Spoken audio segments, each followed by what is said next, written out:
আসসালামু আলাইকুম। রূপার রান্নাঘরে সবাইকে জানাই স্বাগত। আজকে আমি রান্না করব সজনের ডাঁটা, কাঁচা কুমড়ো আর ডিম দিয়ে একটা ঘন্ট।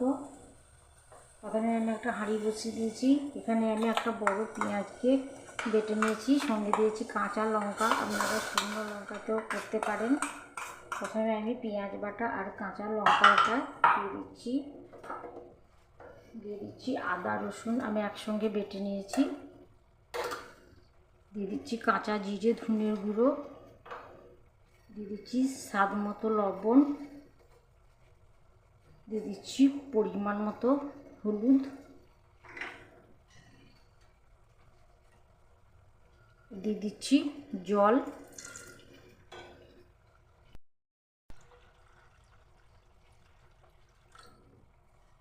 পরিমাণ মতো জল দিলাম। ঢাকনা ঢেকে আমি জলটা ফোটা পর্যন্ত অপেক্ষা করব। জল ফুটে উঠেছে। এখানে আমি কাঁচা কুমড়ো নিয়েছি। কাঁচা কুমড়োকে ডুমো ডুমো করে কেটে নিয়েছি। কাঁচা কুমড়োটাকে প্রথমে দিয়ে দিচ্ছি। এখানে আমি নিয়েছি সজনার ডাঁটা। ডাঁটাটাকে ছিলে নিয়েছি পিস পিস করে কেটে। ডাঁটা দিয়ে দিচ্ছি।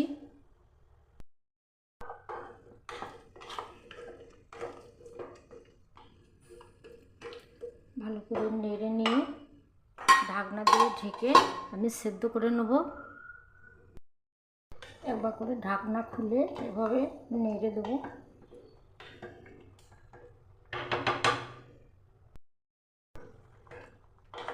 এবার আমি চেক করে নিচ্ছি। ডাঁটা সেদ্ধ হয়ে গেছে। কুমড়োটাও আমি চেক করে নিচ্ছি। কুমড়োও সেদ্ধ হয়ে গেছে। এর থেকে আর বেশি সেদ্ধ করবো না, তাহলে গলে যাবে। কড়াইয়ের মধ্যে আমি সরিষার তেল দিয়ে দিচ্ছি। খুব অল্প তেলেই রান্না করব। 2 চামচ মতো সরিষার তেল দিলাম। দিয়ে দিচ্ছি এখানে কয়েকটা রসুনকে আমি কুচিয়ে নিয়েছি।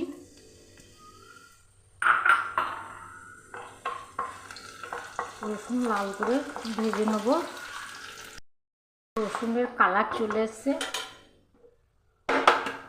এবার আমি এখানে নিয়েছি একটা ডিম। ডিমটাকে দিয়ে দিচ্ছি। দিয়ে দিচ্ছি লবণ। ডিমের ঝুড়ি তৈরি করে নিচ্ছি।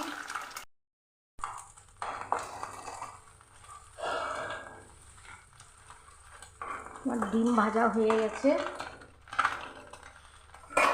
এবার আমি দিয়ে দিচ্ছি সেদ্ধ করা কুমড়ো আর ডাঁটা।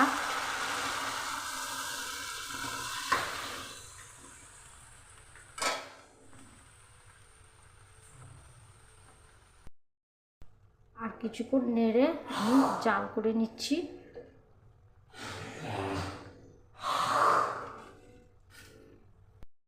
আবার দিয়ে দিচ্ছি একটু চিনি।